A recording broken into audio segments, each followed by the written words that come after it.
Hi, Maddie. Hi, Muhammad. Mrs. O'Neill. All right, we're going to read some more of Tooter Pepperday. The first video, I know we did our recap of chapters 1 through 7, so let's get busy reading chapter 8. All right, chapter 8 is called Punishment.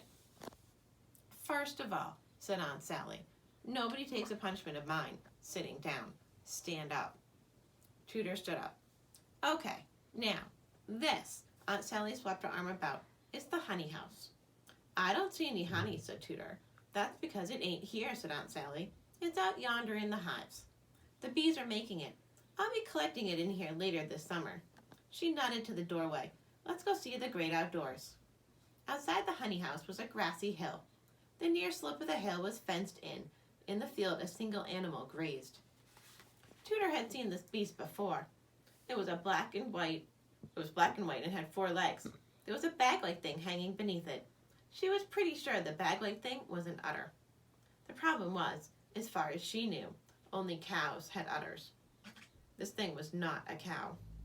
At least, she didn't think so. It's an animal, Tooter stated firmly. You're cooking, said Aunt Sally. Tell me more. Tooter took a deep breath. It's not a cow. Aunt Sally slapped her on the back. Good girl. That there critter is not a cow and never was. But that is an udder, isn't it? Said Tooter. Aunt Sally nodded. Bingo! There is one fine, upstanding, all-American grade A udder. So tell me. She leaned into Tooter's face. What's the udder hanging onto? Tooter frowned. This isn't school. It's summer vacation. I'm not supposed to have a test. Aunt Sally moved in. She pressed her fingertip to the end of Tooter's nose. This is not a test. This is punishment. And you're stalling. Answer. Tooter squealed and stomped her foot because she knew she was out of time. She took a wild guess. A moose? Aunt Sally seemed about to laugh, but then she was hugging Tooter tightly and stroking her hair. She was saying, as if to a puppy or a baby, you poor creature, you don't even know the difference between a moose and a goat. What did that awful town place do to you? Tooter felt like she could take a nap right there, snuggled up against her aunt. Sometimes it was hard to remember that she hated this place. It's a goat, she said. Yes, ma'am. That there is one goat. Goats have udders, too. Do they have milk, too? Like the old saying goes, said Aunt Sally. Where there's an udder, there's milk. A terrible thought began to wriggle into Tooter's brain. She backed away. She stared at her aunt. I drink milk every day. Aunt Sally nodded. I believe you do.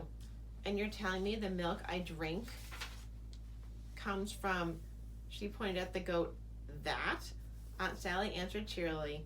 That's why it's called goat's milk. Tooter's tongue shot out as if she was trying to escape her mouth. She gagged. She stepped backwards. She felt something mushy underneath her foot. She looked down at her sneaker. She looked up at Aunt Sally. Aunt Sally nodded.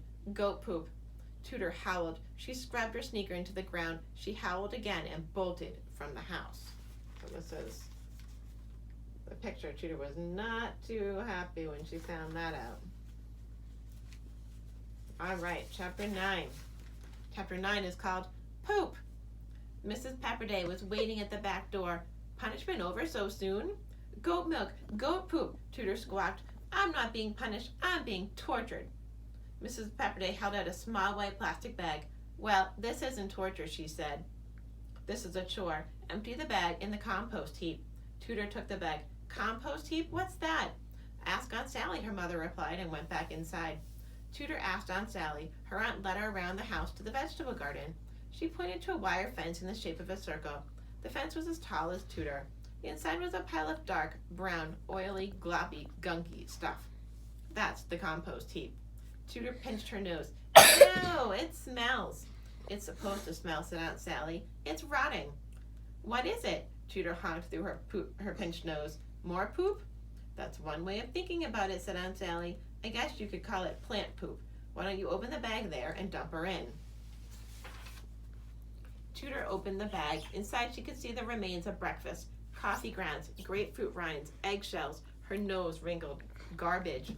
Compost, said Aunt Sally. Garbage, said Tooter. Don't you even have garbage trucks out here? Sure, said Aunt Sally, but this stuff is too good for garbage. Dump her in. Tooter held the bag upside down over the fence and let the contents fall onto the heap.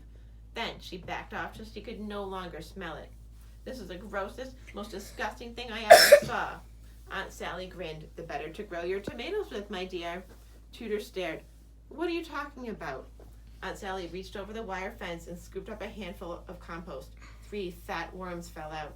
Leaves, grass clippings, leftovers, that's what goes in.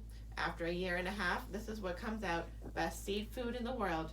This is what we plant our tomatoes in, and our lettuce and cucumbers and beans and peas and carrots and everything else that you see here in the garden. Tooter looked at the garden. She was turning green. You mean the food I've been eating grew up in that? Like the old saying goes, chirped Aunt Sally, rotten earth makes sweet pea. She tossed a handful back onto the heap. Tooter was getting woozy. Come on, said Aunt Sally, we'll go see the rest of the farm. Tooter groaned. She flopped to the ground. I can't take any more. I'm gonna barf. Aunt Sally smiled gently. She thought for a moment. All right, just 2 more things. Not punishment. You can do them by yourself whenever you feel like it, okay? Tooter grunted. Aunt Sally nodded. Okay. There are 2 little things you might notice on your own. They'll show you there's more to the farm than meets the eye. She chuckled. Or the nose. Aunt Sally knelt down beside a group of white-topped plants. First thing, these are called Queen Anne's lace, she said. Someday, I want you to look real close at one and see what you find in the middle, okay? Tooter grunted. Aunt Sally walked over to a small group of trees and shrubs. Second thing, see these plants with leaves that look like mittens? Tooter grunted again. The leaves did look like mittens. They're called sassafras, said Aunt Sally. Someday, I want you to pull one up of the plants and smell the roots. What is it? Sniffed Tooter. A poop root? Aunt Sally laughed. Ew. You'll find out.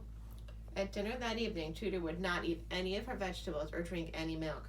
Why does everything on a farm have to smell so bad? She grumped. Everywhere you go, poop here, poop there. I bet the bees are even flying over and pooping in our hair. Chucky laughed. Tooter went on talking about poop. Bee poop, goat poop, pig poop, chicken poop. Finally, Mrs. Pepperday slammed down her fork. You've said the word poop 22 times, said Mrs. Pepperday. Poop, poop, poop, poop, poop, said Tooter. That's 27. If you say the word one more time, said Mrs. Pepperday, you may leave the table and go outside to smell the farm some more. Poop, said Tooter. Chucky cracked up. Mrs. Pointed at the door. Tooter left the room. Did you turn the egg today? Mr. Pepperday called. Yes, Tooter called back and was gone. 10 minutes later, Aunt Sally looked out the window and broke out laughing. She waved. Come here, you gotta see this. Everyone went to the window. Tooter, in the barnyard, was wearing Aunt Sally's straw hat on her head and a clothespin on her nose. She was running back and forth with a can of air freshener and spraying the farm. This is Tooter spraying the farm.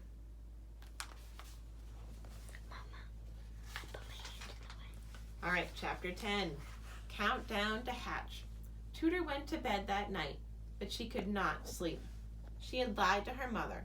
She had not turned the egg that day. At first, she felt fine about it, but now she kept hearing Aunt Sally's words. If you don't do the chore, the egg will never become a chick. Never become, never become. She could not stand it any longer. She got out of bed. She opened her door. The house was dark and scary. She slid her hand along the wall. She felt her way down the hall to the stairs. She lowered herself onto one step, then another. Halfway down the stairs, she began to see something, a faint misting of light. She came to the bottom. She made her way through the living room. The light was still very faint. Her hands groped before her. In the living room, she could make out the tops of the chairs and the furniture, and the glowing doorway to the kitchen. There it was, one small, bare bulb in the corner of the kitchen. 60 watts of light in a world of darkness, and the egg basking like a sunbather on the beach. On the other side of the shoebox, Aunt Sally had made a sign, in red crayon were the words, days till hatch. Then came a piece of paper with a number. The number was 14. Tooter screeched, 14 days to go! She clamped her mouth shut. Had she woken someone up? She glared at the egg. She whispered, are you crazy? I'm not turning you for 14 more days. What do you want to look like, your mother? She jabbed her finger at the egg. 3 more days. Okay, 4. Okay, 5. That's it, counting today. If you ain't out in 5 days, she pressed the egg with her fingertip, you can turn yourself. She gave the egg a quarter turn. She started to leave and discovered that she didn't want to leave.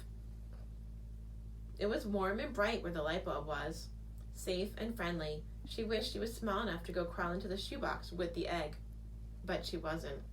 Tooter looked at the kitchen window, at the blackness beyond. She looked at the back. Here's the picture of her sitting by the egg. By the back door. Was it locked? Was someone, something, now reaching for the doorknob, about to look in the window? She got out of there, fast. She groped and bumped and stumbled her way back through the dining room and the living room, up the stairway, down the hallway to her room. She plunged into her bed and cuddled up and curled till her nose met her knees and pulled the sheet over herself like a shell and shivered herself back to sleep.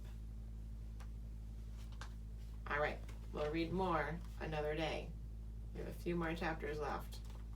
Hope you're doing well.